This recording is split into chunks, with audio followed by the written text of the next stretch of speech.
What is up, everybody? Welcome back to another Midwest Beer Show. Myself, Dave, Beer in Front, Rajay Beer Ventures, coming together once again on a Friday night to bring you some of the news, hot news coming out of the Midwest. But we'll touch on a few other things that might be a little bit more national as well, because we want everybody to be able to get something out Everybody's of the show. welcome. Sure. Yes. Everybody's welcome.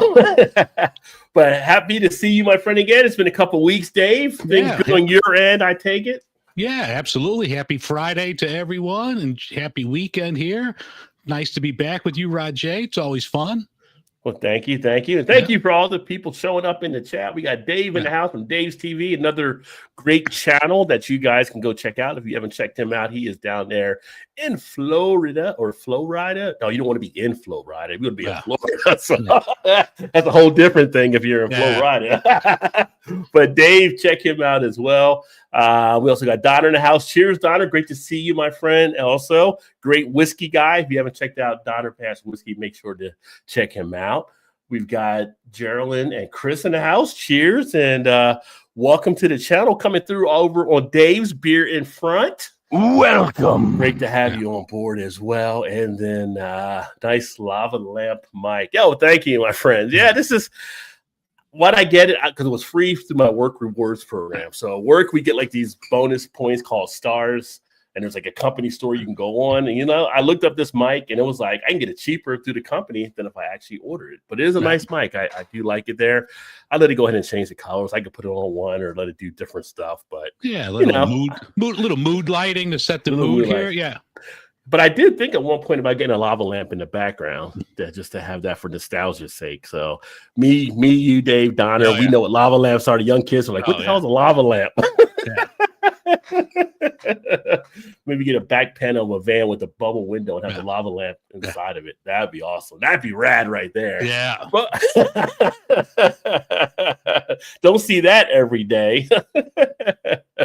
But yeah, so if you're new to the channel here or new to the show, this is something we're doing now every couple of weeks. Me and Dave are getting together to do some stuff out of the Midwest, as I mentioned earlier, and kind of keep you up to speed on some stuff. We wanted to kind of bring some news to our channels that we can share with everyone and keep you guys in the know, so to speak. And then, of course, we're going to have some beers here too and talk about some things, but there's some things that are happening on your end we want to know as well. So make sure you are active in the comments, and I do my best to try to get to them as best I can. Some of you know this, and some of you that don't know this, hang in there with us because it can be a talkative show sometimes. But speaking of beer, the first beer I'm going to crack open, which for me, still a little early.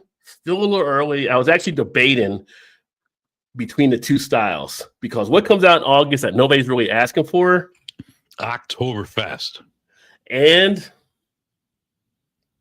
what's the other style? Märzen.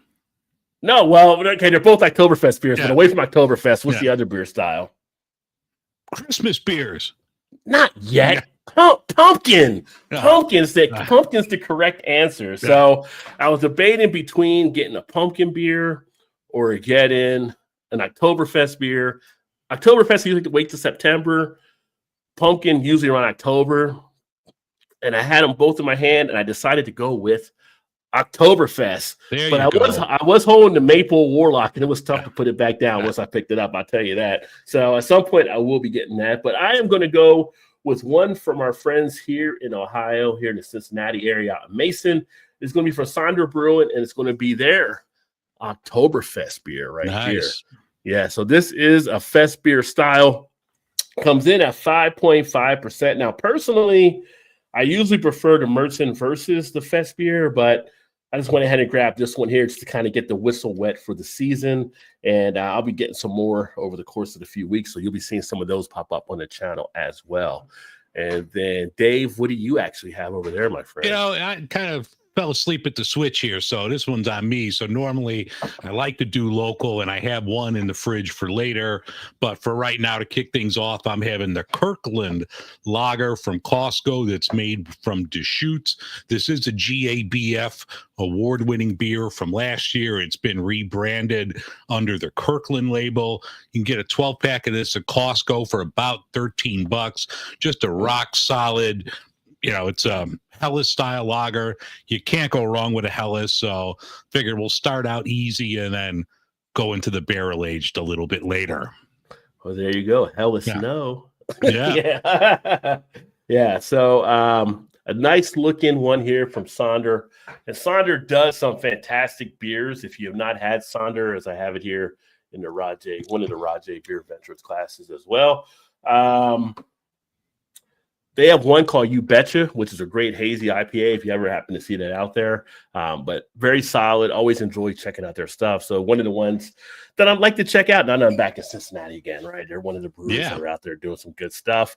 And I did forget one of the stories I have to put in there too, but we will not forget. We will have to give a toast to Listerman at some point here as well. Yeah. Momentum in the house as well. Cheers. Oh, Genesee Ice with you. I haven't had a Genesee Ice in a while, and that is something I can actually get here regular. It's funny. Genesee has all these beers, but we get like Genesee Ice or we get Genesee Cream Ale at times. But it's like they got other stuff, and it's like, why can't we get the Bach? Why can't we get this? Why can't we get that? It's like, no, we're just sending this shit to Ohio, and that's what you get. I don't know what your Genesee flow is there as well, Dave. If you can see, all I see is the cream ale, and that's just at Binny's. Like I can't pick up Genesee anywhere else but Binny's, and it's kind of like hidden. So it's one of those you have to look and see the date to make sure it's still good. But that's the only one. Okay. So yeah. Now I will say Jungle Gyms does get some in. They're like the only place in the area where we get like the Bach or the Spring thing or some other stuff. But most of the time it's hard to find some in the Genesee. Definitely cold Momentum. Definitely cold there on the beer. So looking at this week, the last couple of weeks, looking into some of the beer news. One of the things that we were looking at, and this is actually one that you came across, Dave, and I'll pull up the thing here on the site as well, but it was the Illinois Farmers Brew official farm progress show beer. So that was kind of an interesting take. Anything you want to add on that one there, and I'll pull it up so everybody can kind of see. I mean, that's coming out from Riggs Beer, which is on the Illinois side of like St. Louis. So it's technically an Illinois beer, but they probably would be considered a St. Louis area brewery. They do have some really good stuff. So this is for the Farm Progress Show, which is later on this month in Decatur.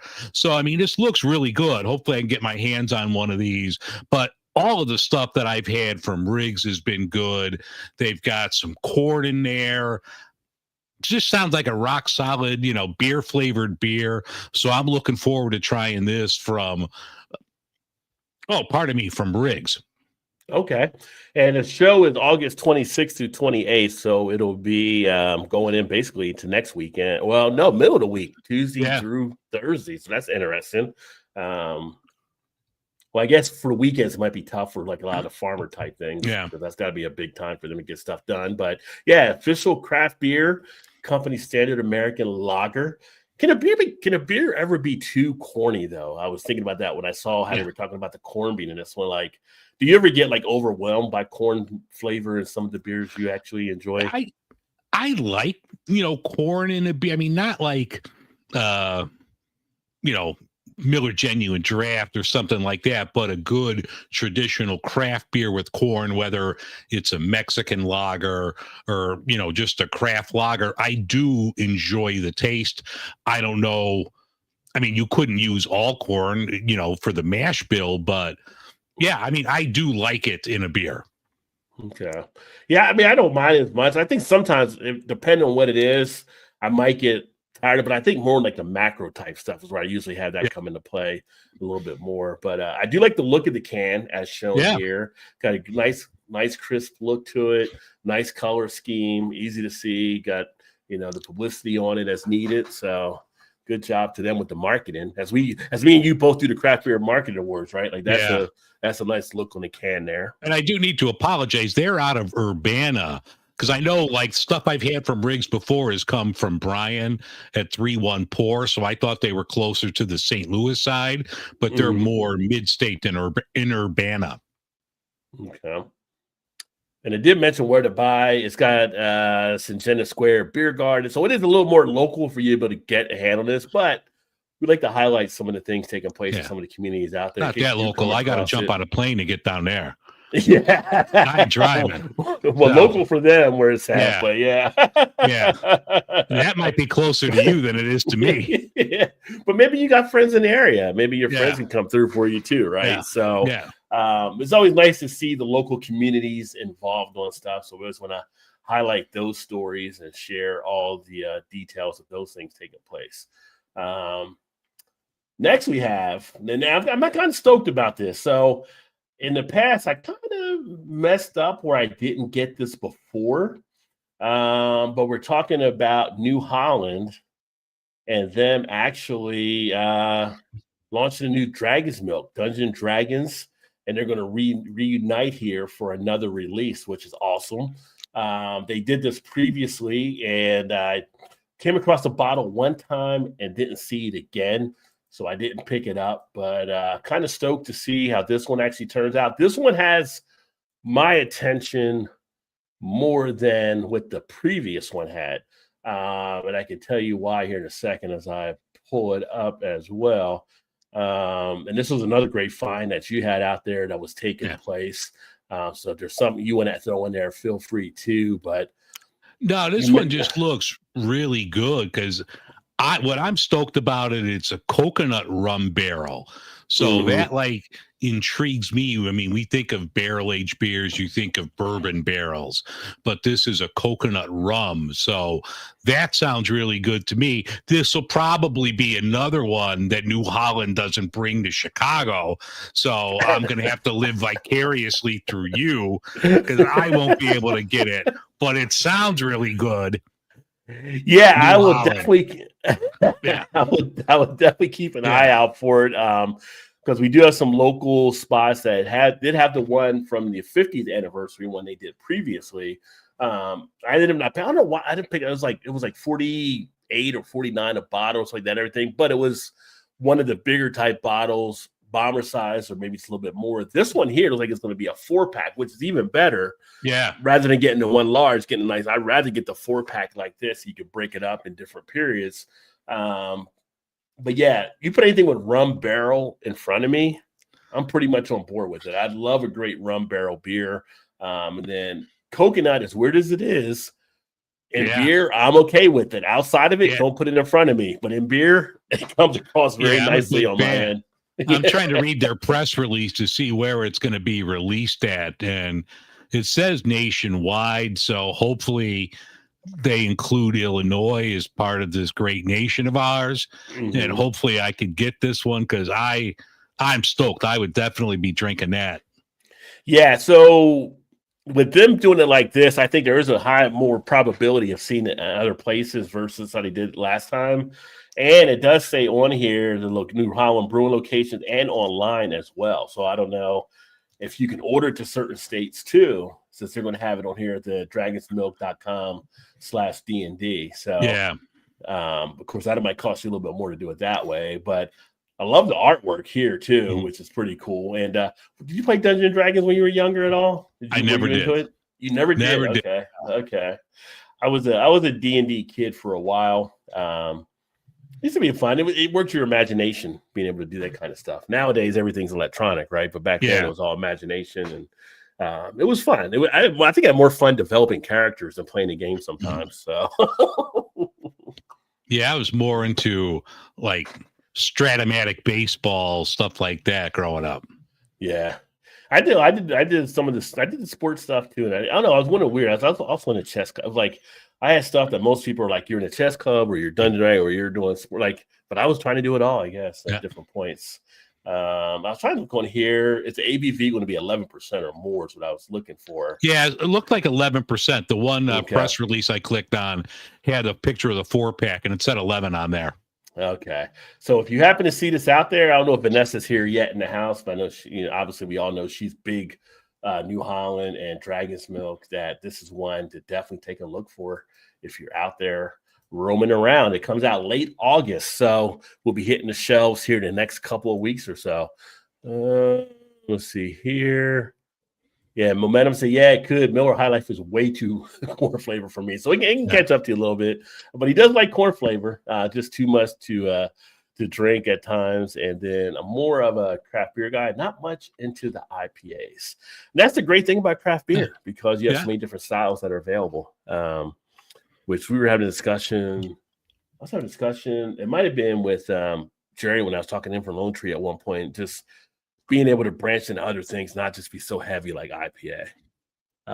Rum barrel is, if you like rum, you're gonna, the smoothness it adds to the beer is, I find it to be really nice. I've had rum barrel, I've had obviously whiskey barrel, tequila barrel, gin barrel. I wish more brewers would do gin barrel. I did enjoy some gin barrel beers too. I also had like Cabernet barrel, like when they did wine. So many different ways you can do some stuff out there. Yeah. In fact, later on, we'll be talking about another ingredient that we're adding to beer now that might be interesting. Go ahead, Dave. Yeah. No, I was just going to say, Marty Scott from Revolution and their barrel aged team. I mean, Marty just does some phenomenal stuff. I have one that was aged in like this Brazilian wood, which is supposed to bring out more of the cherry flavor. But Marty at Revolution that man's a mad scientist when it comes to like wood and the flavors that you could extract from different woods and barrels into your beer. It's just amazing. Yeah, I mean, Revolution, that's a bang up job on everything they pretty much. Did you ever have that one I sent you? Not yet. I got to do the review on it. Because I had to take off and go out of town and had other stuff on there. And we both had those Firestones, so I wanted to get those covered earlier. But no, that is on the agenda. That one and the Moors one that you sent. So both of those on the agenda. Hopefully this weekend to get those ones all reviewed as well. But Revolution, I'm always impressed with what they do there. I mean, they are definitely a solid gem for sure. But if you happen to see the New Holland Dragon's Milk out there, folks, scoop it up while you can. Not sure how long it'll be out there, but if you're an Imperial Stout type fan and you've had New Holland, they know how to deliver some good beers. But speaking of breweries, getting into some other things, and something that we commonly see nowadays where breweries are kind of branching out more. We've got Three Floyds welcoming in their newest limited release whiskey, and this is going to be the Well of Whispers. Gotta love the name. That's just an excellent name to have out there. To kind of fits Three Floyds to have something like that, right? The Well of Whispers. And oops, wrong one there. Go back, get the right one. Got the wrong one, baby. Yeah. All right, let's get this other one opened up. But I know you have saw that out there, that you happen to come across that. Any comments you have on that as well while I get it pulled up here? Yeah, I mean, it just looked really good. One thing that I liked about it is that they're using their malt from Sugar Creek Malt. They're a small craft maltster in Indiana, which is where Three Floyds is at. So that looks really good. Sugar Creek, a couple years ago, maybe 3-4 years ago, they wound up planting this malt that it was used for the first time since pre-World War II. It was this Vienna malt, and obviously with things happening in Europe in the late 30s and 40s, a lot of stuff went by the wayside, but somehow they got their hands on like original seeds and replanted it. And I had some of the beers made with this malt, and it was absolutely phenomenal. So when I saw that Sugar Creek was part of this project, I'm really excited. So hopefully I get my hands on one of these from Three Floyds. Nice. Yeah, definitely want to see if I can find that out there, as I'm starting to build up a little bit more of the whiskey collection for the bar we added. But I really dig the artwork on the bottle here. Yeah. It's a nice wicked look to it. 50% ABV, so 100 proof coming in. Crafted 100% malted barley from Sugar Creek, as you mentioned. Each pour of this single malt releases hush notes of vanilla and caramel, while deeper currents of honey and toffee emerge from the depths. So, yeah, I mean, I'm always about a good whiskey. Yeah. Now, with them, it'll depend on distribution, how far they go out as well. Obviously, if you're not familiar with Three Floyds, they're out of Munster, Indiana, for those of you watching or listening back on the podcast. But always do phenomenal stuff on the beer. Got into doing the whiskey stuff. I think they got like maybe 5 or 6 different spirits they've messed around with now. So yeah, actually, you go over to the spirits area, you can see some of the other stuff they've actually been dealing with. So this is just added into what they have to offer: straight malt whiskey, straight bourbon whiskey, bottled and bond straight malt whiskey, the Indiana rye, the one we just talked about, the banana and coconut flavor rum. Did not know they had that. I just talked about rum. So I meant to check that out as well. And they got the Midwestern gin. Did not know about that either. So this is their 7th spirit they're actually dancing around with now. So if you're into the spirits, and Donner, if you're still here, might be some whiskeys to definitely check out for you as well, my friend. So yeah, I just try to pull up like my zip code to see, and it doesn't look like any place near me has that. Have you had, I'm just going over this list, have you ever had any of their like vodka spritzes that they have?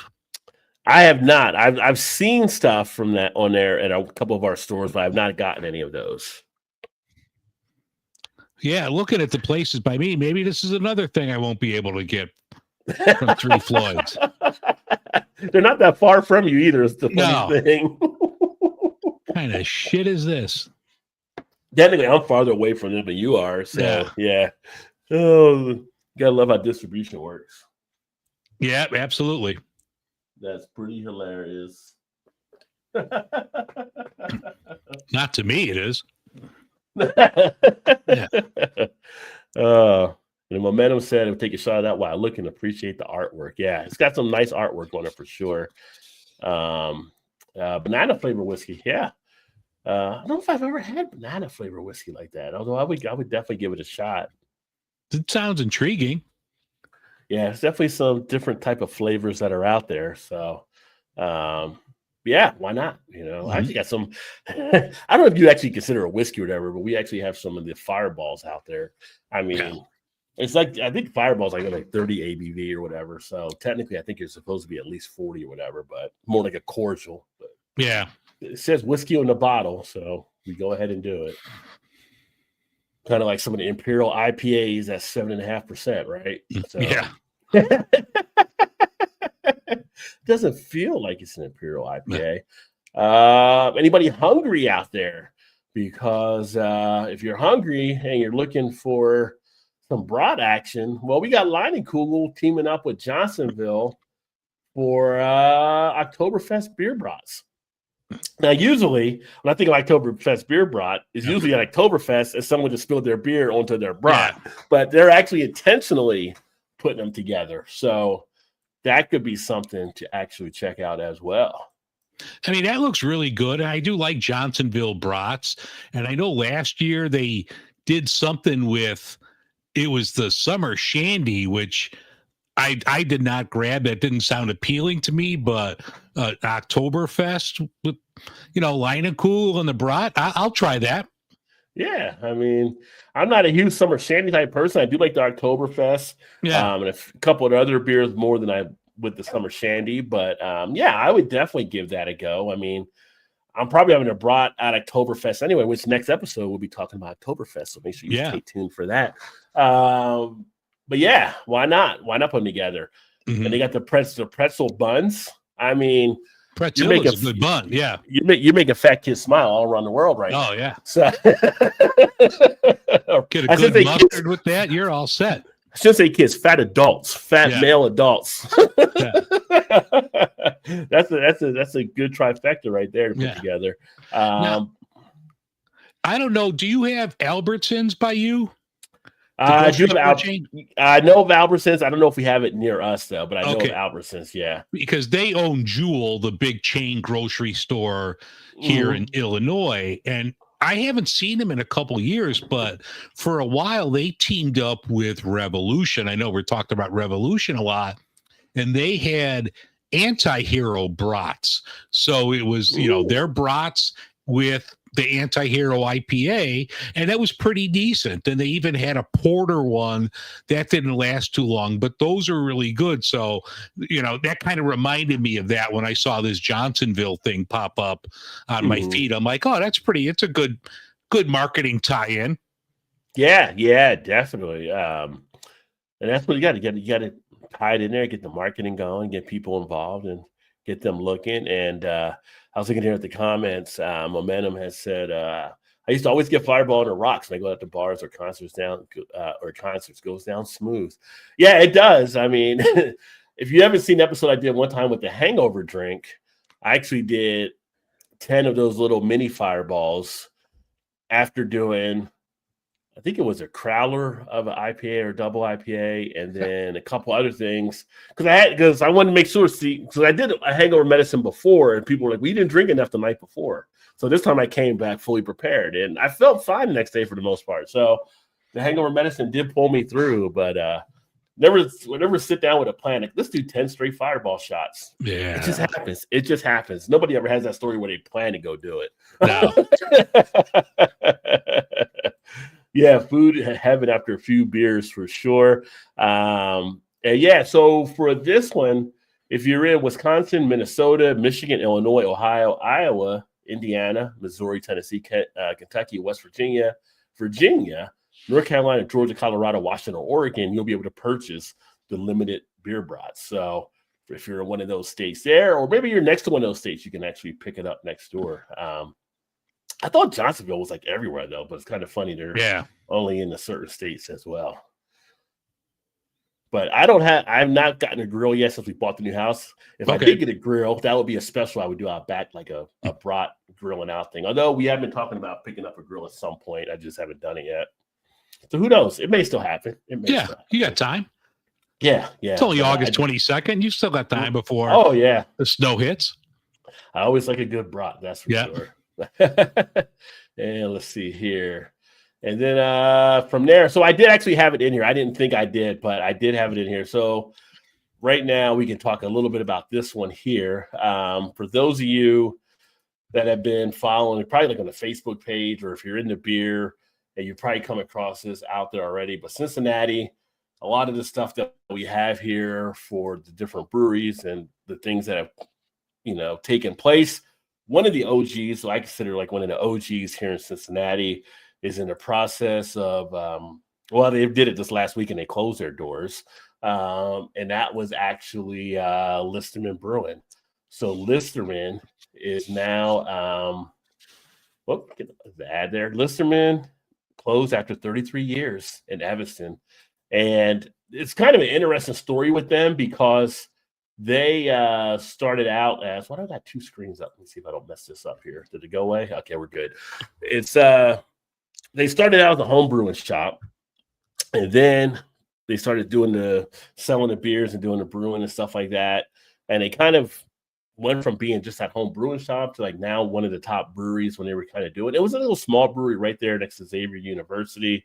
Really making some fantastic type beers. And it's sad because you got the double whammy of you're losing one of the best home brewing shops, but you're also losing one of the best breweries. And it was always like this comfortable type brewery. They were always a great brewery that were kind of like a Cheers of breweries, right? It was just this comfortable type feel. First time I went there, I got a flight of beers and it was like, okay, that's like $5. And I'm like, $5? And they're like, I'm like, were you giving away the store around here? Like, and they're like, well, their philosophy was they want you to try to enjoy the beer, but not get like blown away by the prices. Because at the time when I went to get it there, and it was like you go to other places, you're paying 10 or 15 maybe for a flight, depending on where you're at. And they're like, and then we know if you like that one, you'll get a pint or something like that later. And the pints weren't overly expensive, like $6 or $7 maybe, but it was just this warm type thing. We want to bring you into our world. We're not going to tax you to do it and everything like that. And we think you'll have a good time. And it was like you would go in there, people were laid back. They'd have a food truck outside. They were like one of the first breweries with like all the board games that I noticed around. And like it's just like a little fun type environment. So losing them is like losing part of the culture that you have from the beer scene. And that's one of those reasons I say, like, if you've got some breweries you really enjoy, you have to get out there and support them. You have to get out there and visit them and show them the love out there. I was actually on the Lager Room show last week with Johnny and Dave. And one of the things they started doing is that once a month or so, they're doing a show featuring legacy beers like Sam Adams or Sierra Nevada, like, because we don't want people to forget about them because then we lose them, right? And it's just like they did such a great job at Listerman. It was just like it's sad to see. It's like a hole. It's like a hole there now. Like, and I Yeah. know the chances are another brewery will probably come in. They may buy the space and start doing other stuff, but it's not the same, right? Because that's Yeah. like part of that culture, that first culture. So shout out to them that allowed us to experience that for 33 years and all the great stuff they were doing. I was actually at one of the stores earlier today, and I was like, "You don't have any Listerman beers, dude?" Like, "Oh no, we didn't get their distribution before, so we never had them." I'm like, because I would have bought some just because on their way out and everything. Yeah. So if you haven't seen any out there, I'm going to probably stop by Jungle Gyms on Sunday. Actually, may see Todd over there in Shannon. If they have some, I'll definitely scoop some up there too. It's just sad to see them go. Yeah, definitely. I mean, I never had anything from them. I know of like them from home brewing circles. So, but no, it is sad. 33 years is a good run, but yeah, you just hate to see them, shut down. Especially it seemed like it was, one day they're open, the next day they're gone. Yeah. No, JT, Betty Ford, not Listerine beer, Listerman. Yeah. You're not supposed to drink the Listerine. You're supposed to spit it out, by the way. But yeah, so kudos to them, and thank you for letting us enjoy the great beers you were putting out over that period of time. Definitely touched a lot of people, and a lot of people really enjoy what you're doing. And, unfortunately, as the beer world turns, we move to the next chapter and turn the page, so to speak. But have to give them a shout out there for all the good stuff they were actually doing. What else do we have out there? Lots of stuff we have going. So we were talking, lots of stuff happened. Lots of stuff. Huge things happening. We were talking about Revolution. And this is one, if you want to take the lead, I can kick it to you or whatever you want to say about there. But Revolution Brewing and Tip Top Proper Cocktails collaborate on Whiskey Sour Inspired. This looks really good. Now, Tip Top, if you've seen them in the stores, that those little mini mixed drink cans, ready to drink cocktails. And this is going to be done in collaboration with Revolution. Now, they're also doing, I think, 4 other breweries around the country. So it's not just Revolution, but the one that caught my eye was this whiskey sour inspired ale. And it's not going to be in the small cans. It's going to be in the 16-ounce cans. This is going to be 6.5% brewed right here in Chicago, the one they're doing with Rev. The other ones are going to be brewed, in their location. So I think this is really cool. I'm a big fan of a whiskey sour. This is going to be an oak-infused malt beverage. It has natural and lemon flavors. That looks cool. They're doing, like I said, other ones from different breweries around. So that's cool for Tip Top to kind of get their name out to, beer drinkers, something for beer drinkers, and try like a whiskey sour inspired ale. I'm all over that. I'll drink that. Yeah, I would definitely give that a look and a shout. And I have to check that out because we do get Revolution down here on some of our stuff. More like something like a Jungle Gyms, they'll get it in there more than like our smaller type stuff, but occasionally we'll see some stuff pop up. And it's definitely I haven't done enough stuff away from just the beer, so I'm kind of intrigued to get more involved into. Have you ever had any of the Tip Top cocktails? I have not had any of the Tip Top cocktails. No, I've had what's that one that you see that's in the glass bottle you get all the time? You see them everywhere. On the Rocks, I think it's called. They're mixed drinks. Which is funny because I have like 5 of them in my cooler, but I have not done the reviews on them yet. Okay. I do have those here as well. Yeah. Yeah, I think I had like their old fashioned, and that was okay. Sometimes you want an old fashioned, but you don't have all the stuff in the house, so you can just buy a bottle of that and it'll do the trick. Yeah, I picked up one of them was like the jalapeno margarita. I'm a big fan of spice, so I got that one there, and I got the regular margarita, and then 3 of the other ones there. But yeah, I need to get those cracked out too, just to kind of see what they're all about. It's so funny. They came out. I remember they were selling like $16.99, I think, a bottle. Okay. All the Krogers here are selling like for $9.99 now. Yeah. So I'm like, why not give it a try? You're getting $7 off what it came out as. So yeah, and sometimes like they'll even have them on sale where I've seen them for as low as like $6 or $7.99. if they're Yeah. on sale. So I'll grab one every now and then just to give it a whirl. Yeah, yeah. And JT said, I love Revolution's rye style called Ghost Rye, but I don't think it's in regular rotation. I haven't seen that one in a long time. I'm going to grab another one real quick, so I'll be right back in a second. All right. Yeah, I always enjoy a nice rye beer. So whenever I see them out there, I'm a big fan of the spice kick. So, yeah, I haven't seen anything like that from Ghost Rye. I'm trying to think of the last time I had a rye beer. It's been a good amount of time. No, I take that back. Great Lakes had their rye ale, which was actually pretty decent that I had earlier this year. But if someone likes that little spice type kick in there, the rye can definitely deliver that as well.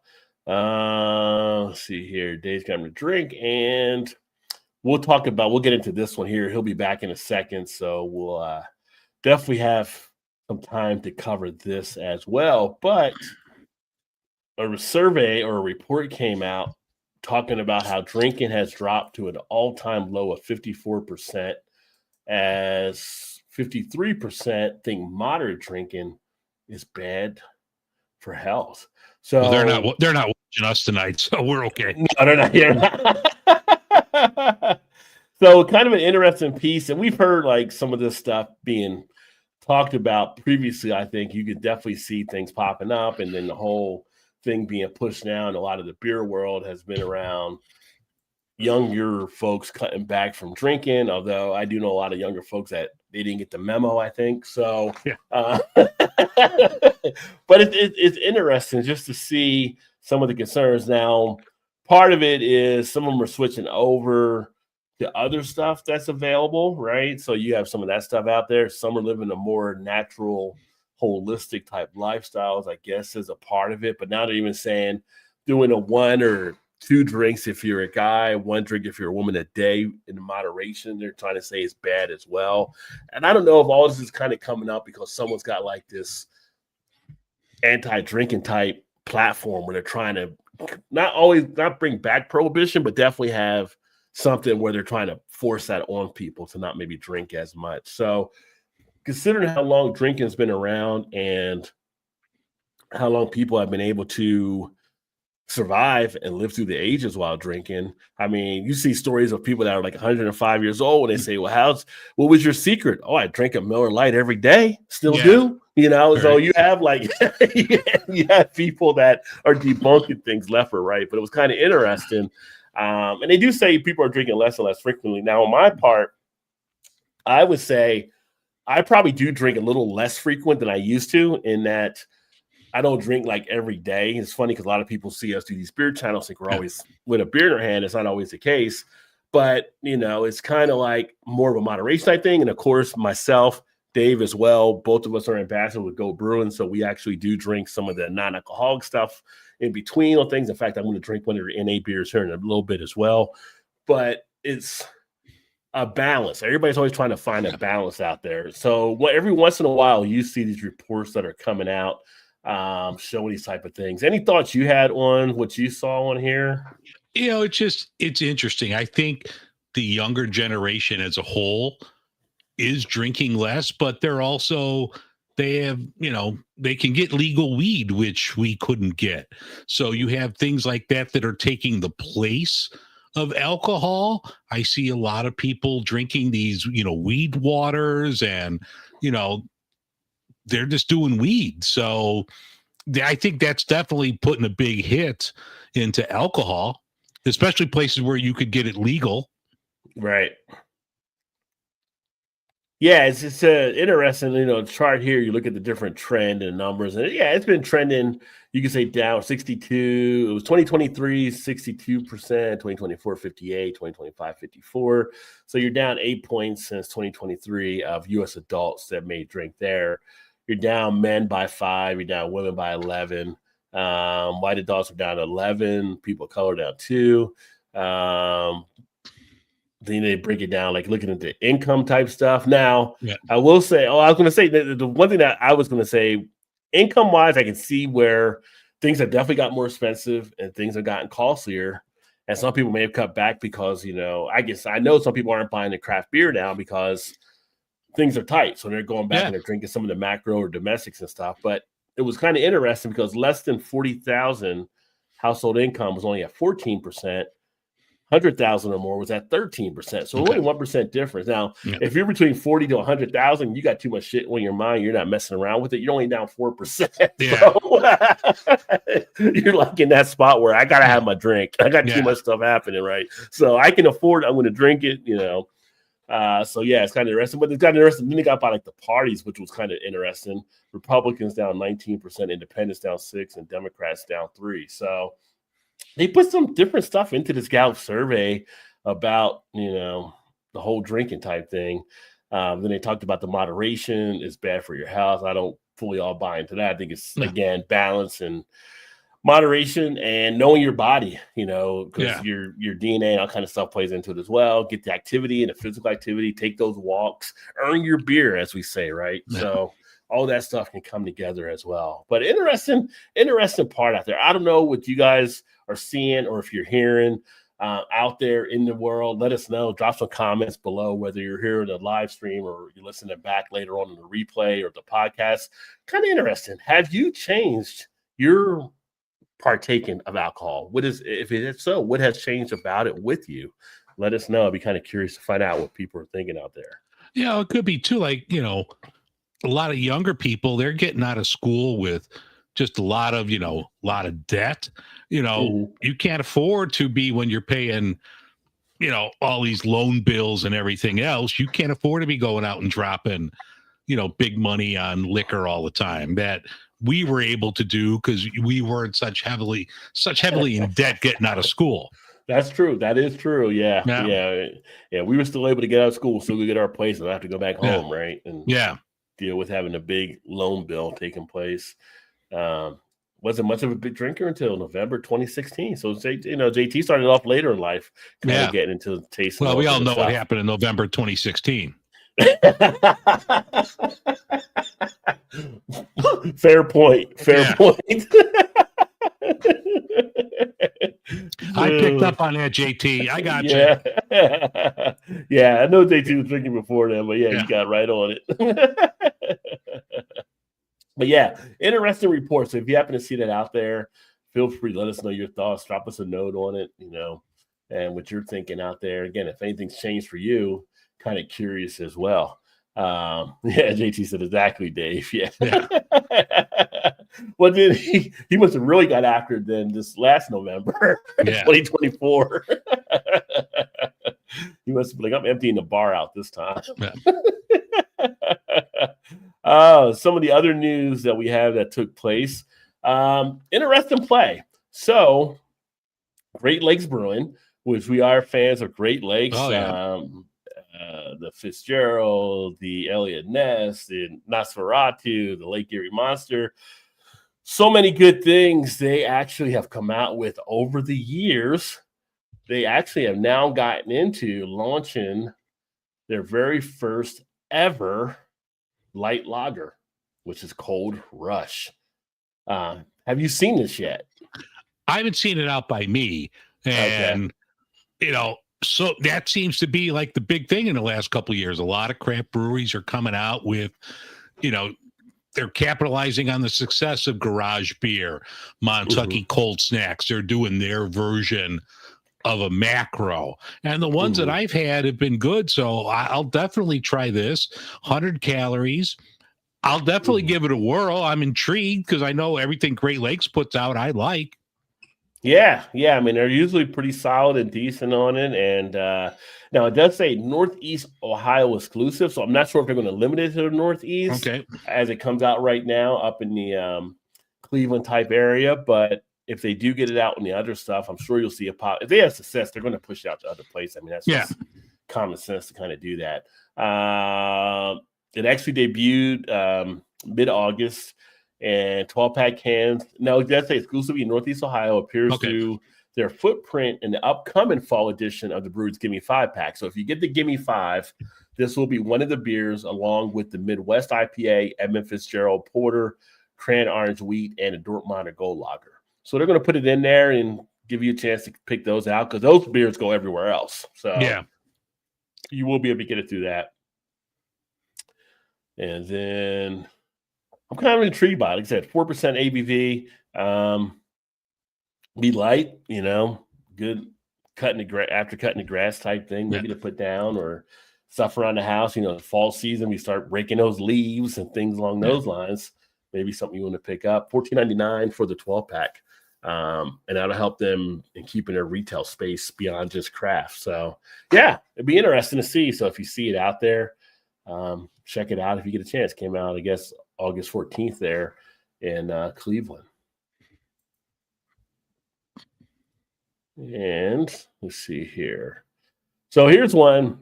We're gonna break away a little bit from the Midwest because this is kind of an interesting thing that's taking place. Although it does tie to the Midwest because they do have locations in Indianapolis and also in Columbus. And who am I talking about? Well, let's talk about a little bit about BrewDog. Yeah. So BrewDog has found themselves in an interesting position over in the UK. 2,000 pubs have now axed their Punk IPA. They've actually went back on some of these bars, stuff where they were selling at, and they started going more under things like Heineken Europe's brands or Budweiser's brands, and they pulled it. And so the company's now seeing some financial type distress, and not just, but a little bit ago, and give you my little breaking news here, if I can find it. Where is it at? Yeah, I just saw that today. Yeah, there's breaking news on it that the co-founder, Martin Dickey, has now decided to leave.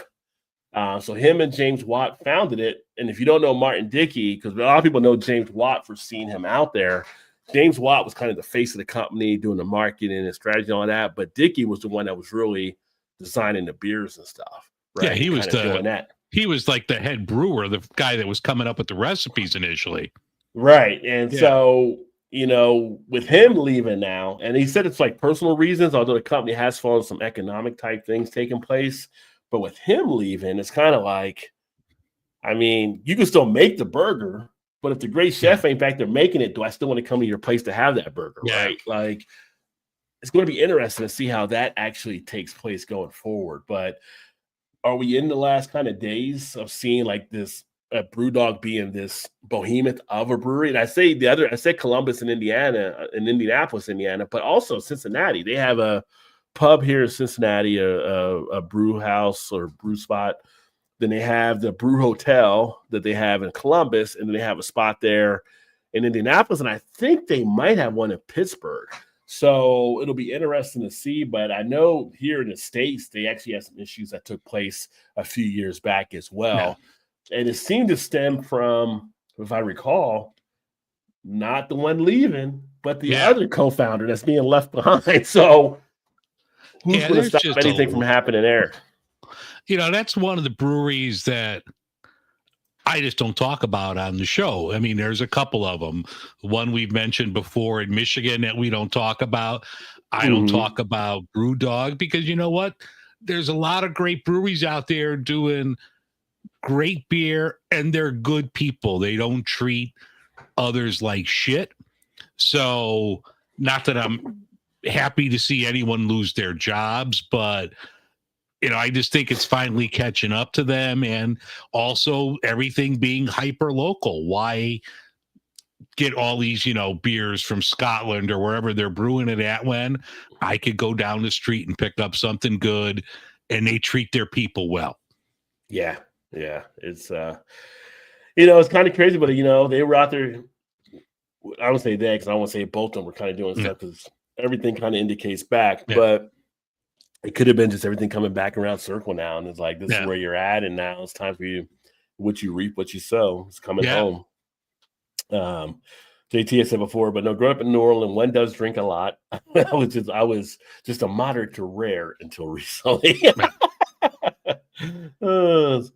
So all the indie pubs pull BrewDog, leaving them only. Actually, I think Wetherspoons was pulling them, and they actually had to shut down the first brewery they set up overseas. I don't think it was in that story or the other one I was reading earlier, but the one The flagship store in Aberdeen is also Okay. being closed, along with 10 bars that were under them.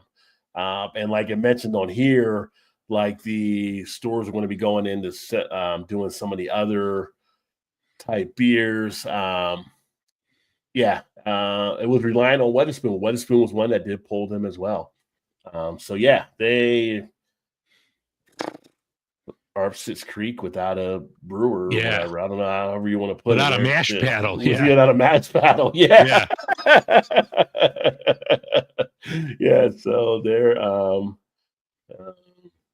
it's kind of crazy what's taking place here. So we'll see. We'll keep an eye on it. But like I said, chickens may have come home to roost there Yeah. with Brew Dogs. I couldn't tell you the last time I had one of their beers. It's been well over 5 years. Yeah. It's been a while since I have, and even the place they put it in Cincinnati, I've never been to that one. But they put it in a few years before we moved to Baltimore, and then we came back. And I almost went over there one time. I was like, I just didn't have the yearning to go over there. And I think part of it was just like knowing from the stuff I saw about them here, but then also from stuff that I know from people over in the UK and stuff they did. It's kind of like, I don't think I want to really support any dollars going over there to them. So, which sucks. Back years ago, I remember years ago watching their show when it was on Esquire TV when they were first coming to the States and all kind of stuff. And I got, hyped up around some of the things they were actually doing and some of the recipes, and then having some of their beers. So it's one of those misfortunate steps they made. And, it is what it is at this point. Yeah. So we'll see. We'll keep an eye on it there. Now this is one I feel like you and me can both appreciate this next piece coming up here, right? So I know, I can for sure. I know the lactose tolerance comes into play. Yeah. But I feel like you'd be one that would probably risk it anyway for this one here. I know you've done it for some I know you've done it for some lactose beers as well. But coming up here, let me pull this up here. Yes. At the state fair that's actually going to be taking place, I think it's Minnesota, right? Minnesota, Lulu's Public House and Deep Fried Ranch. I don't know any company called Deep Fried Ranch, but it's kind of funny that's the name. They said, and Deep Fried Ranch have teamed up with Prize Brewing to bring you soft serve Royal Raspberry beer. Dave, they're putting the beer in the ice cream now. I'd take a pill for that. Yeah, I would definitely take a lactose pill. I'm good to try that. But there are places here that have done that. Like, this has been all over the news. I've had like 3 people send this to me this week. But there's other like breweries that have done stuff like this. This is just getting all the hype. But raspberry beer, soft serve, I'll try it. Yeah, and they're saying this might be the big winner. They're thinking at the state fair this year when they actually have everything there. Wait a minute, that's not. Why did it go to that? It shouldn't have went to that. It went to an ad, of course. You got to get an ad blocker, my man. Look at all that shit. Where's my refresh? Bring back my page. Get that off of there. There you go. So the raspberry, 4% ABV. Saying it's going to be now I got more ads about it. Come on, Minnesota Star Tribune. Now they're going to try to block it and make me subscribe. So I won't be able to put the whole piece. But anyway, 4% ABV, but you're able to get this. They're trying to separate it at the fair away from where they have the other kids' treats because they don't want any kids getting this because it does have alcohol in it, right? I mean, kids like, I want some ice cream. Not that one. I got some ice cream. Cue the Eddie Murphy for sure. So that'll be something interesting for sure. I'm going to grab another beer actually. Let me see here. I'll pull this one up. I don't know if you know about this or not because this is a Chicago story. I don't know if you saw this one I posted earlier. The Beer Teeny. Are you familiar with the Beer Teeny? Yeah, I saw that. I didn't see that until you posted it, and it's funny because I subscribe to that magazine, and I get like inundated with emails from them. So maybe I just totally skipped this one, but I'm reading the interview or the article now. It looks pretty interesting. Yeah, so this is a big thing they're saying now taking place in Chicago. The Bertini, a Midwest martini, giving light beer a briny kick. So here you can see different versions of it here in this picture, where you have some with the olives, with the cherry, the lemon, olives, lemon, onion. But this is like something that seems to be kicking off a little bit. You can do stuff with the brine, I guess, putting it into the beer from the olives, and there's different mixes for it, but it's starting to evolve. And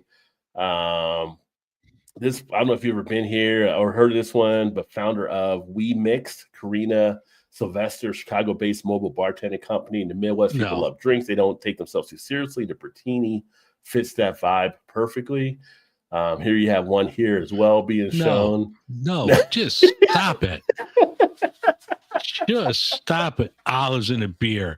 It's like that guy that was dipping the hot dog in the beer at, what was it, a New York Yankees game? No. Oh, he did more than dip it. He made it a hot dog straw. Yeah. That guy made it the straw when he did it. So, yeah, that was something there. Disgusting.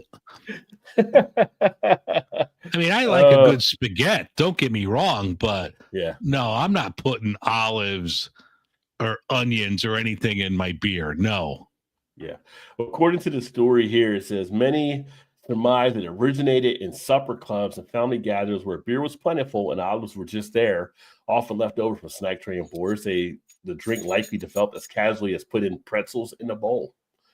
So somebody just started putting out. I mean, I don't know how you take someone just 6 hours, start putting them in a beer, but apparently it can happen. And that person was drunk. Let me try. You'd have to be drunk to do it for sure. No. I'm taking a hard pass on that. Yeah, and it says most versions use a cold lager, something sessionable and familiar like Miller Lite, Coors Light, or Bud Light, poured into a pint or Pilsner glass and garnished with 2 or 3 green olives. Some bars splash in a bit of the olive brine, which ups the salty factor. Others may go a step further, rimming the glass with salt or pepper or another seasoning. No. God. No. I mean, you don't have much to really stand on, Dave, because your city is the Malort capital too. So if anybody's going to come up with this, I feel like it's going to be Chicago. Yeah. Well, you go grab another beer. I'll talk about my thing here while you're grabbing another beer. Oh, go ahead. I did grab one, but go ahead and talk about it. Yeah, you're good. No, which one are you looking at? I'm looking at, Ray Stout, who I've had on my show, who's the executive director of the Illinois Craft Brewers Guild. He put a thing out about this new collaboration beer that's being brewed in the state. It was just brewed last week. It looks really intriguing. It's going to be a West Coast style Pilsner. They did like a survey or a poll of Brewers Guild members. Looks really good. So they brewed it at Sketchbook in Skokie, and it's going to come out in a couple of weeks. All the yeast was donated by Omega Yeast, which is real close to me. It's a German lager yeast. They've got the hops that were donated by Hopsteiner, and the malt was donated by Buck Creek Distributing. It's a blend of Pilsen, Gold Pils, Vienna, and a new light Munich. So that looks really good. It should have like 40 different breweries and guest taps that are going to be part of this collaboration. So I'm looking real forward to this. Hopefully I'll find out more in the next couple weeks, and maybe we could get Ray on from the guild to talk about it, and we could crack one of these beers open. Nice. Yeah, definitely. Hopefully we can catch up with Ray and look at that as well. Mm-hmm. That would be great. JT said Sketchbook makes some good brews. Yeah. So I actually did grab another beer, and I'm going to actually, with some kind of ties to another story I'm going to come up with, but this is actually going to be one of a NA beer as I mix in the different stuff. So this is one that I picked up, and it's from Go Brewing. It is the Yuzu Nakamoto. All right. So I don't know if you've seen this one yet, Dave. Yeah, no, I have not tried that one yet. Yeah, so this is with Allura hops and Yuzu. This is actually one of the rice lagers that they came up with there at Go Brewing. So I mentioned earlier how Dave and I are both the ambassadors there, and they have different reward programs you can do on stuff. And one of them was having a 6-pack of this sent to you. So I went ahead and decided to go ahead and get it checked out. I've had one previously, haven't put the review up on it yet, but I'm all about trying some of the rice lagers. I find Yeah, I them to love be them.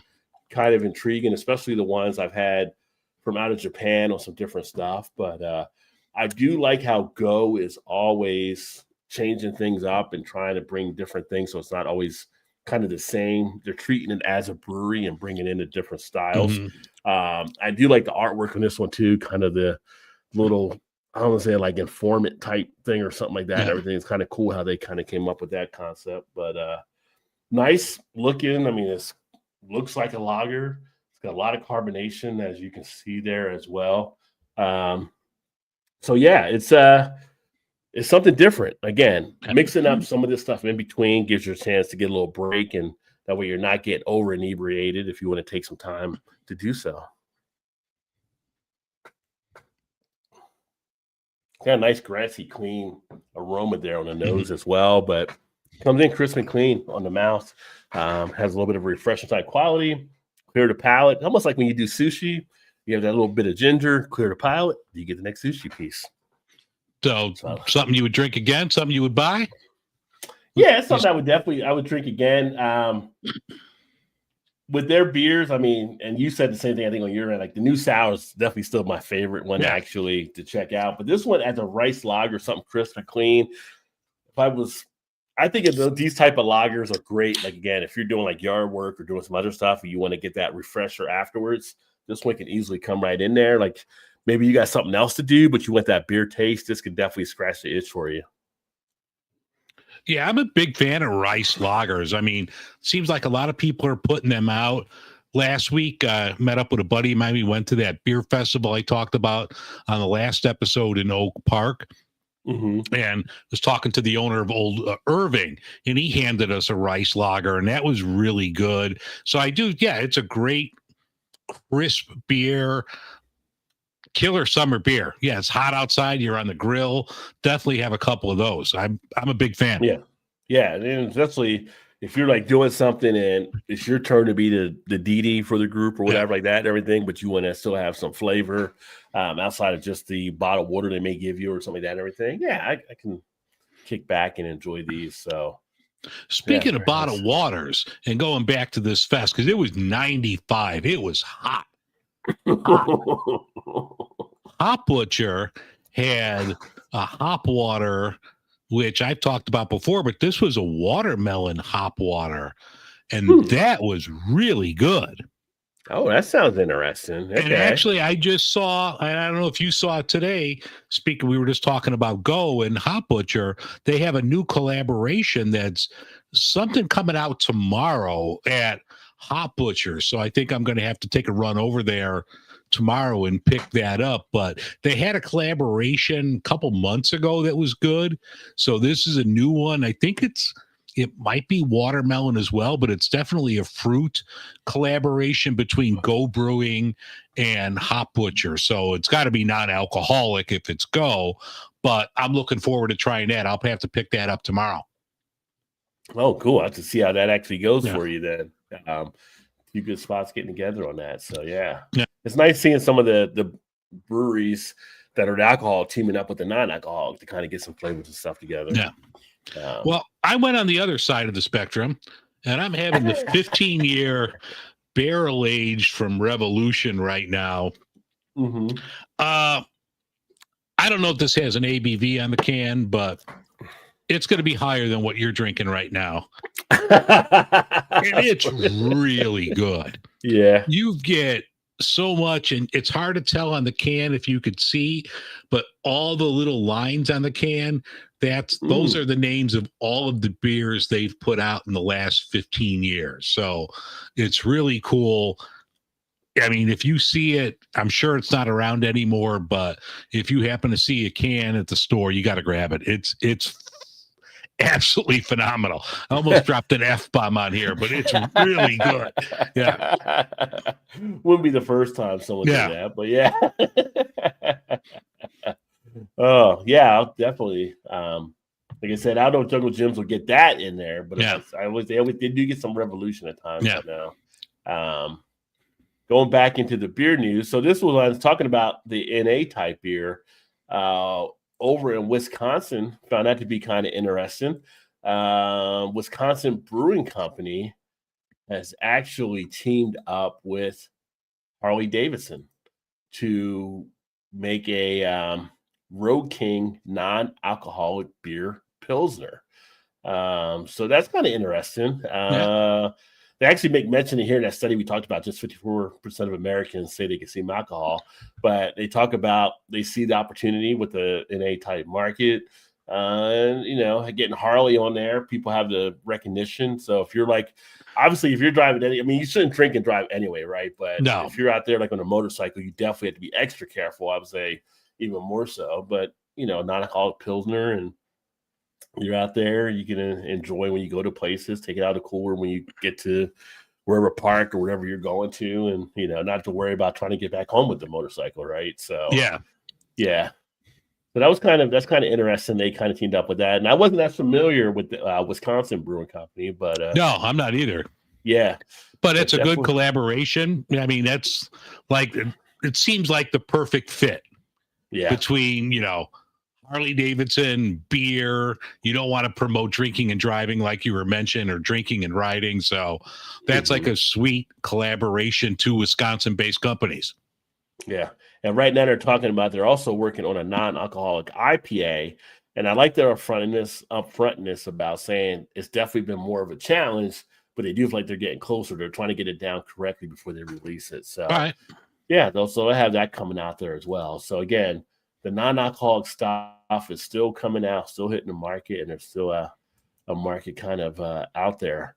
Other beer news story that I saw was kind of interesting, because I think back to when I was actually back in college, and we had to go with the cheap beer because you couldn't afford much more. You were in college, right? So, but apparently now they're saying how that culture had actually changed, and trying to pull that up here.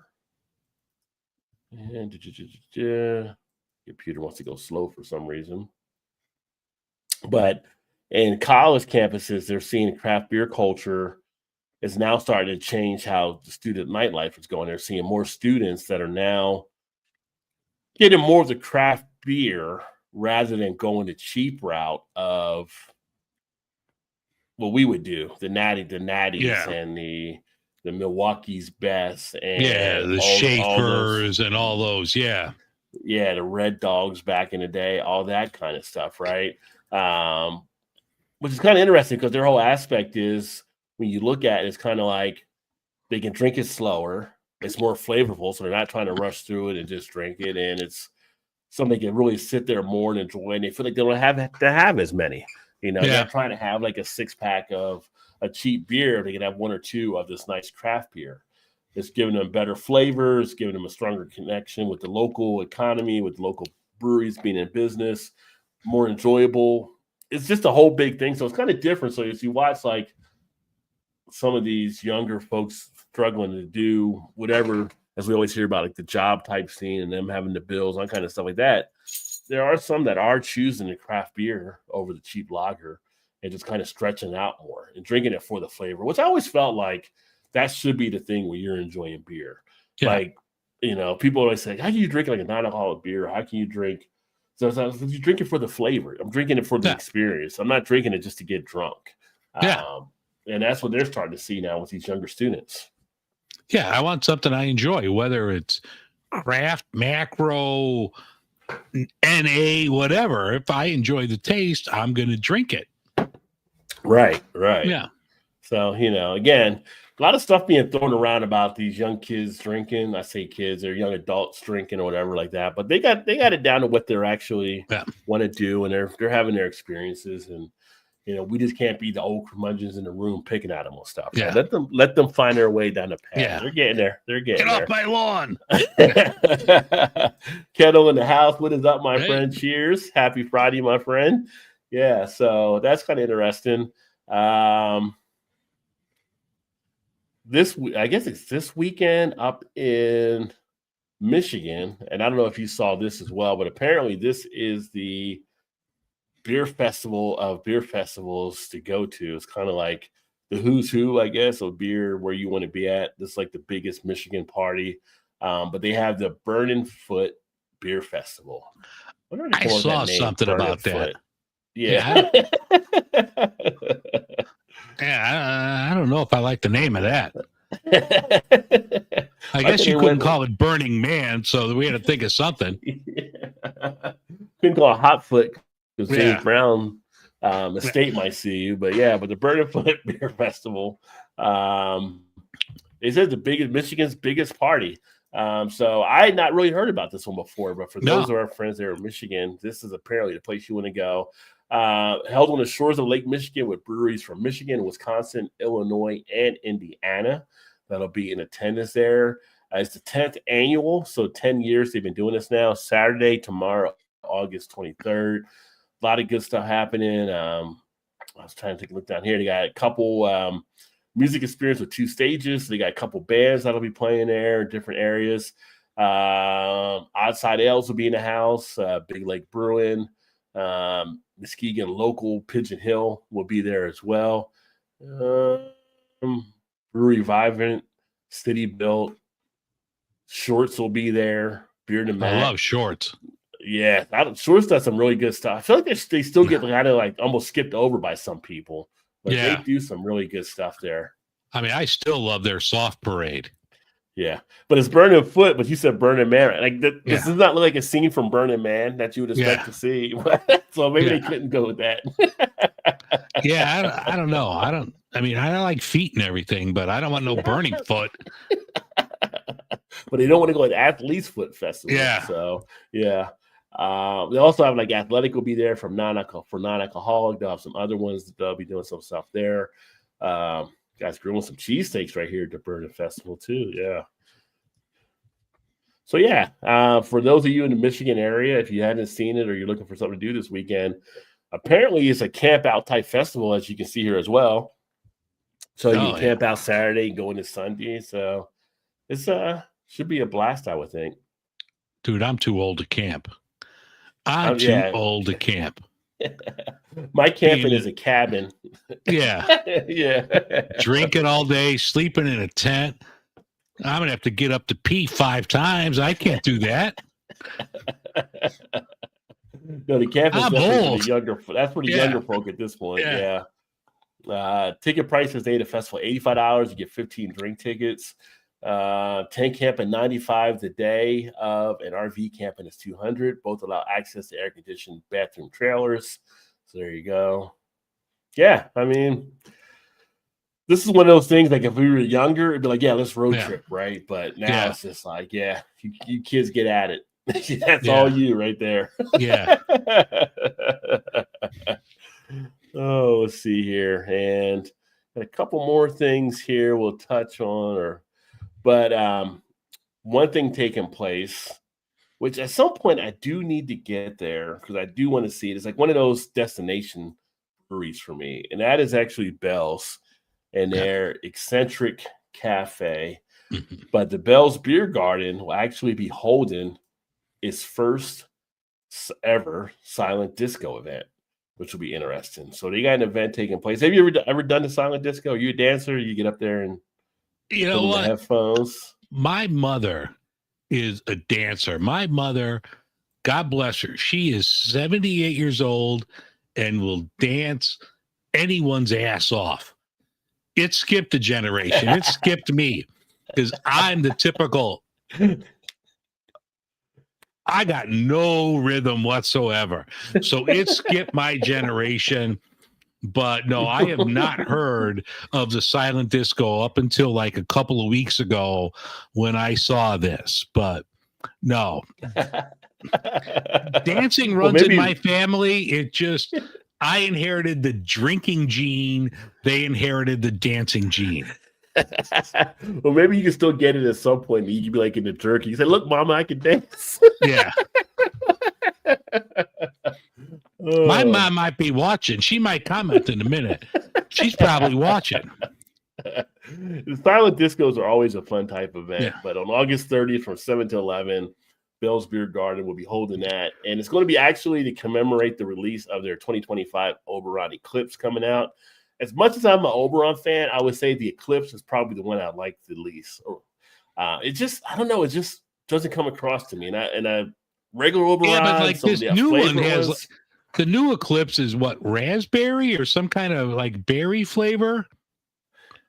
Like I didn't like the Eclipse last year, but I thought I read, a seasonal wheat ale with a new raspberry flavor. So this could be something. Maybe it's good this year. Maybe. I mean, I'll give it a try probably if it's going to be different. But I was kind of a little disappointed on the previous version. So, you know, can't always knock the ball out of the yard, so to speak. Yeah. So sometimes Barry Bonds grounded out. Yeah.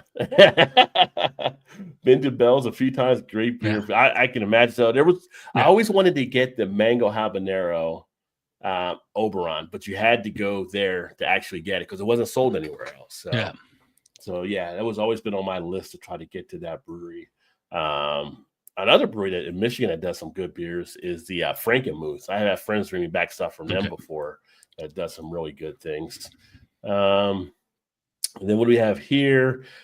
So let me pull this up here.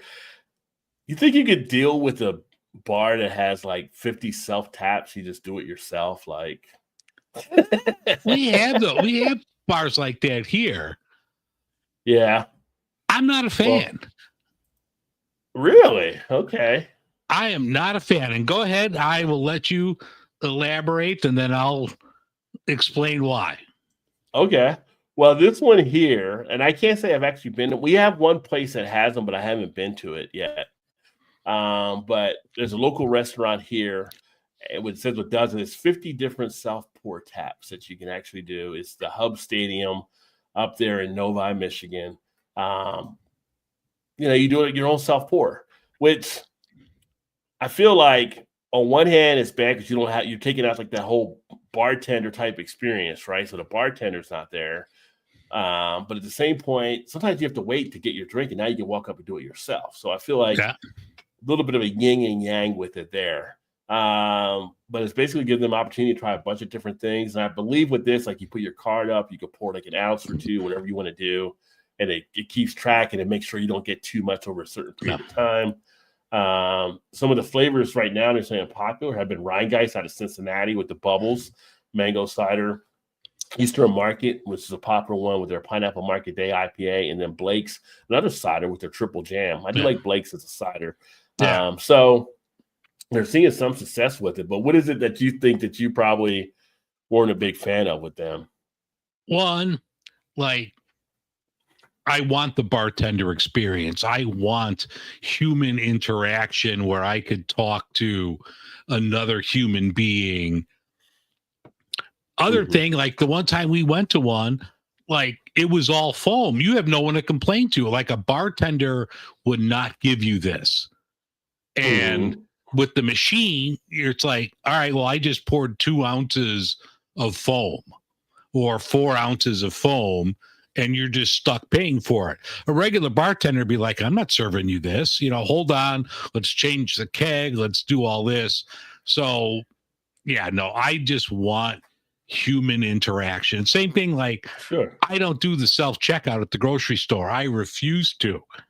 I want to talk to somebody. I'm old. I want human interaction. See, the grocery store one is one. Sometimes I do prefer to self-checkout. Unless I got like a bunch of stuff. Just because I find sometimes cashiers are too talkative at points. It's just like you're the cashier when you go to get something and they're like, oh, I've never seen this. What is this? How do you make this? Like, dude, you got a whole inventory of stuff over here. You don't got to be holding my thing out there, keep making it all warm in your hand and all that kind of stuff. Like, I'm not here for that part, but I mean, I'm getting salmon. Yeah, some people are too talkative. Like, I'm getting salmon. I got ice cream here. I got frozen pizzas. You can't be talking to me. I got to get this shit home. But I do get you there. But no, I'm a union man. I want to keep people employed. So I want human interaction. which is interesting now because Walmart's now trying to bring back cashiers. I don't know if you saw Yeah. that or not. So yeah, the one that kind of started with the whole self checkout thing are now like, okay, we want to go back to getting cashiers. So people were ripping you off and stuff. It's like, yeah, some of the people in some of the videos, they're like, you get to the door, like, can I see your receipt? Like, no. If you want to see my receipt, you should have had somebody bag my stuff. yeah. I'm not going to sit here and go through my stuff again with you after I had to bag it myself. And they're like, get out of my way. And people just walk out of the store. Yeah. So, oh, but JT's with D-Day can only drink so much, and people are disgusting pigs. Only thing I would say, like when you had like foam coming out, did you had to come out on your end? Did they just give you a credit back, or did they go fix it? No, because it was a Saturday night.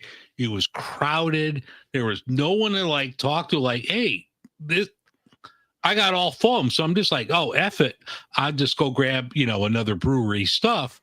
But it's just like, this is aggravating. Like, not that the couple dollars was a big deal, but it was just principle. Like, a bartender would never give you a glass of foam and say, here you go. Right. Yeah. And then JT said, I'm out of time for the taps. I mean, you have to make sure the taps are definitely cleaned out and stuff. So I know these places do a great job of that. That wasn't a concern, but it's just like, let me talk to a human being. Yeah. Now, I will say, I hadn't seen a place that had a curling rink in there. That would kind of get me in the door if I was up there, like to check out curling, because for whatever it is, when the Winter Olympics come around, I do find myself watching that sport on there. Yeah. It's like shuffleboard on ice. I mean, they got some pretty good activities inside the place too. So, see what happens with them. A little bit of you get the football bowling, which is interesting. Yeah, so I've seen that at a few places. So yeah, I mean, it's finding those things to make yourself stand out a little bit different. So it's like people love going to like some of that Top Golf type stuff, right? It's just finding that crowd that wants that bit of entertainment that way. And then a couple more news stories here, but one, did you know there was actually a beer mafia at one point? I did not, but I'm intrigued. As somebody that's half Sicilian, I'm intrigued.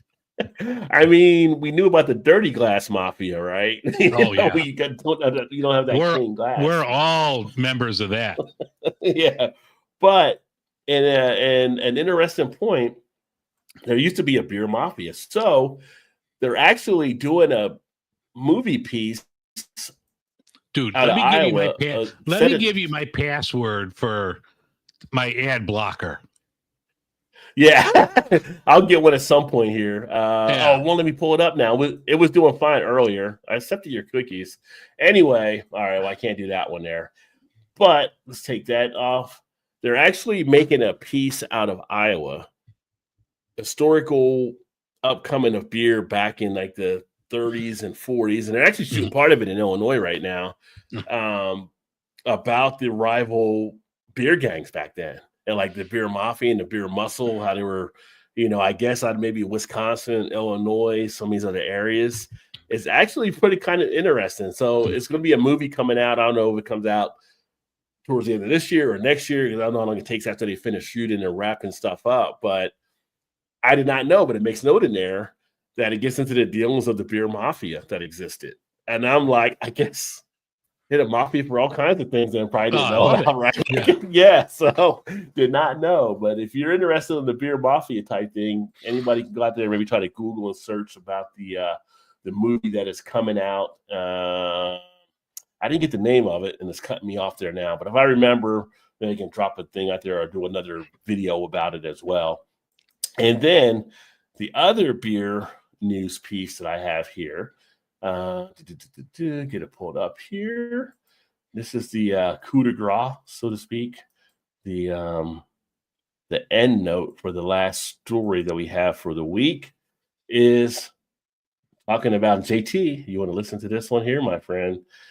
They're talking about a study that just came out where using cannabis seeds during the beer brewing process is being seen as enhancing the nutritional value. They put weed in the beer, man. They put weed in the beer. So the story is talking about the use of some of these hemp seeds that they're putting in there, which is actually bringing more, I'll say more of a relaxing type thing, right? It brings more of that enhancement to it where it gives you more of a presence, they're saying, biologically, of the hemp seeds that are being mixed in with the brewing and the malts and all that kind of stuff. Which could bring a different type of beer maybe to the forefront, which would be interesting because right now, like you have beer and THC that have to be separate type things, but if they start putting cannabis seeds in some beer, can they sell that as beer maybe? And maybe that'll be a new type of beer to be introduced, kind of a blending of the two worlds. Be interesting. I'm going to have to call Peggy on this. Peggy's going to have to try some of this. Yeah. But it says the addition of cannabis sativa seeds is based on a rich nutritional profile, including proteins, fermentable sugars, polyphenols, and cannabinoids, which collectively contribute to a unique taste and aroma, further supported by the relationship between hemp and hops, both of which are in the Cannabiceae family. And of course, we know they're that sounded like a mob family right there. Cannabiceae. Yeah. Going back to the beer mafia, yeah. Yeah. But they said the compounds exhibit anti-inflammatory, I need that, immunomodulatory, and neuroprotective properties as confirmed by both in vitro and in vivo studies. So you're getting some, they're saying like also some of that health pain relief type thing out of it too. Oh, sign me up. Yeah. Which is why people take like the cannabis oil and do the different stuff. I'm in pain. So tested various cannabinoids and all the stuff here, Delta 9s and things like that. And it was funded by grants from the European Regional Development Fund and the Minister of Science for Government of Poland. So I don't know. Well, I don't know if we'll see this at some point coming out, but it's kind of interesting that they're looking to basically put both worlds together, so to speak, because here it's all about the beer or the THC drinks, and who knows, maybe we're going to be coming out together and we have something new, have a new style to enjoy. Yeah, I mean, we talked about it before we logged on and went live. Like, there's some THC NA beers that are out there that kind of like the best of both worlds. But I wonder if you're ever going to see a THC like regular beer. And I mentioned, and I don't name drop, there's an actor that everybody knows who the actor is who's now into weed. I know the person. I don't know him well. I know him, and I was talking to him like a month or so ago, and I'm like, you got to be making money hand over fist now. He's like, no, he's like, we're barely breaking even, but he's like, we're helping a lot of people feel better. So like, I wonder if something like this would be an avenue for, people that are into like producing weed and stuff, that they could get hooked up with a brewery. Yeah. Yeah. I mean, it could be one of those things you put in a dispensary as well as an opportunity there. And, some say I don't really want the THC drink, but I want something like a beer.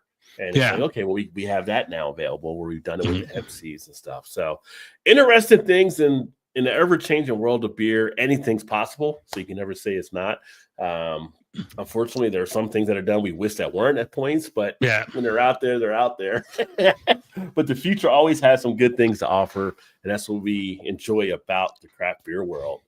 But for this week, that is the beer news that I have, and appreciate everybody that tuned in, everybody that listened back. If you're hearing this now on the replay, or if you're listening on the podcast, make sure to follow me, follow Dave, beerinfront.com.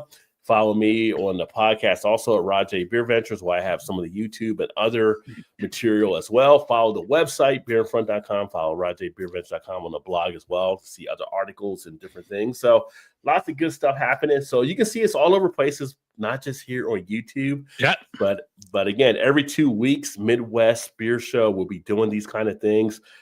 Next one coming back, as we mentioned earlier, we'll be touching on Oktoberfest. That'll be upcoming. And then getting into a few other things, I'm sure. JT has a few more comments here. What do you got, JT? For cannabis users, not all methods are equal. Some prefer smoking, some prefer edibles, some don't care, but it's a factor in choosing a cannabis product. Yeah, that's something that we talked about earlier as well before you came in as far as that choice. Some like to drink it. Oh, I know. I was talking to someone else in the store earlier where some like to drink it and then some want to smoke it. So it's what your preference is. And JT prefers the smoking to the edibles. I can tell you some of the drink type stuff, it'll hit you like you weren't expecting that. Like, you go to bed at 12 and you wake up and it's like Sunday at 5 or something. Like, you're like, whoa, what was in that one? How many milligrams was that? Like, yeah. So it takes a while to find the right tolerance level if you're not doing that way. But, same thing if you're smoking too, right? You got to still find out what works for you. I will say if you do try the edibles or you try the drinks, always remember it takes a little bit of time before it hits. Yeah. Don't do it. Be like, this isn't working, and pick up another one and do it again because you would not like yourself the next day. Oh, so he doesn't like the cannabis infused drinks as much. Yeah. We have one here. It's a 50 milligram THC drink, 16 ounce, and that one will definitely hit you. Doesn't make me sociable like alcohol. Yeah. Well, sometimes you smoke, just chill. Yeah. Right? So yeah. But that being said, we'll go ahead and get signed off here. Yeah. Hopefully everybody is set to have a great weekend. Yeah. And always appreciate you guys tuning in and sharing some time with us. Look forward to catching up with you guys soon. Again, make sure check out Dave for his stuff on YouTube. Anything you want to add on your end? Anything you got upcoming? Yeah, I'm going to do a episode on Craft Malt Month, which is in September. So we kind of touched on Sugar Creek a little earlier.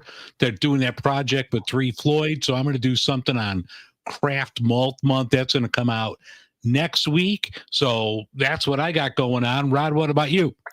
For me, I'm finally back when I get situated this weekend. I'm actually in the process of working with other folks to bring up on the channel. So I'll be reaching out to them. So I have a lot more interviews coming this way. Also, going to be taking a little bit of a turn here on the channel that you guys will be seeing. Still be getting some of the beer reviews, but we're going to be going more beer education upcoming on some stuff, some more other beer in-depth stuff. We talked about BrewDog here. I have a video that I'll probably put together this weekend to come out, getting in depth on some of the BrewDog type stuff, as well as some other things that are happening out there and kind of giving you some more thought type things, and not just the beer reviews as much. We have a lot of people doing beer reviews, so I want to start getting into other things. Well, we should do it. I was thinking, I want to do a whole episode on Ballast Point and everything that's gone on with them in the last 10 years. So maybe once we hit stop on this, we'll talk about that, because I'd love to do a whole episode on their early San Diego days to selling out for $1 billion to where they are now.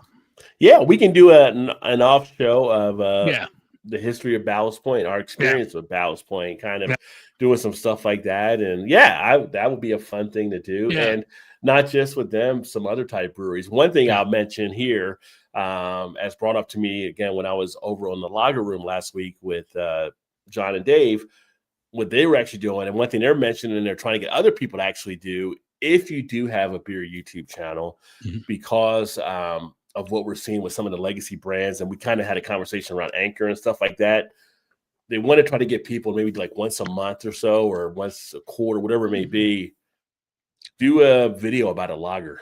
Do a video about a legacy beer. A legacy. That was the whole premise of my show when I started it, like something that you know, a Sierra Nevada, Sam Adams, a beer that's out there, has been out there for a while, but gets overlooked. Some of the Southern Tier types, whatever it may be, some of the Great Lakes. A lot of people, we know Great Lakes Elliott Ness is a great beer, but it gets passed over. It's old school, right? So maybe you have a thing with Elliott Ness to kind of just talk about. Evan Fitzgerald.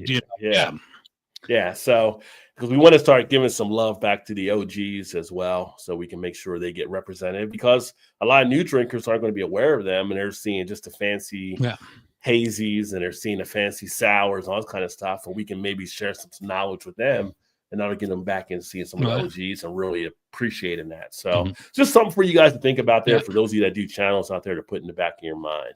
All right. But that being said, I've rambled on. I'm not a rambling man. That's a song. So we're going to go ahead and get out, and we will look forward to catching up with you guys next couple of weeks. And if not before, with some other stuff. All right. Take care, everyone. Thanks for watching. Cheers, everybody. Cheers.